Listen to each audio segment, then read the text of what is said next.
In this video, I would like to talk about your spheres of influence, or your oikos, or those you are connected to. You may not think you have a very big sphere of influence, but you really do. If you were to list out all the people you're connected with, you probably would be surprised. First, even starting with your own parents, if you have brothers and sisters, cousins, aunts, uncles, and you just go on down the list, and you start realizing whether you've talked to them recently or not, you are connected to them through a familial relationship.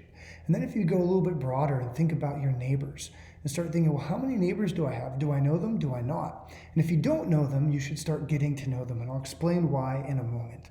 The next thing to recognize is, well, where do you work? Where you work, you have a network there. It's already built in. You have coworkers, those you work with. Those are also people in your sphere of influence, whether you recognize it or not. And then you have other people who you're less connected with, who are in a broader sphere. I don't have time to go into all the details about this, but those you interact with, like when you go to the grocery store, when you get your haircut, your barber, the salon you go to, if you're a girl and you get your nails done, or different things like that. If you have a chiropractor or your doctor, just you go on down the list. These are people you interact with on a regular basis, whether it's one time a year, whether it's once a month.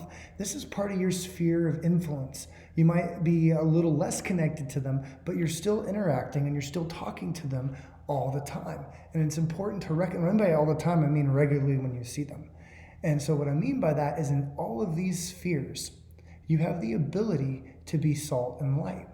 That's what Jesus called us to be. He said a light shines. He said you don't take a lamp and put a basket over it. This is Matthew 5 I'm referring to. He says you let it shine like a city on the hill that shines. That's how he described you.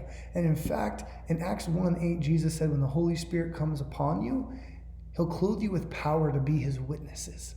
Do you recognize that if you have the Holy Spirit in you, it's because you've said yes to Jesus, and you don't just have the Holy Spirit so you can be comforted and so you can understand the scriptures, but also so you can be empowered to be his witness. And so we need to pray for boldness and begin thinking through our family members and neighbors and co-workers and all the other people we interact with on a daily, weekly, monthly, or annual basis, and ask the Lord, how can I be light to them? How can I encourage them? How can I pray for them? I would say get a list of 3 to 5 people today and start praying for them every day, people that you interact with regularly that you know don't know Jesus or you know are discouraged.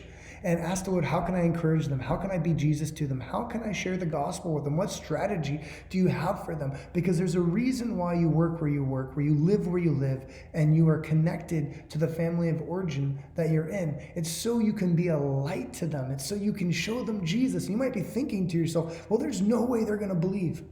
Well, the question is, have they seen enough fruit of Jesus in your life to compel them to believe?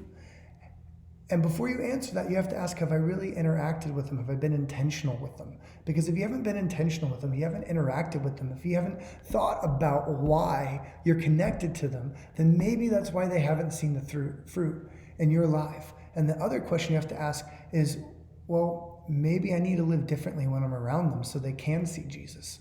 But think through your sphere of influence and recognize you have more influence than you think. If you like these videos, click like and subscribe. More coming.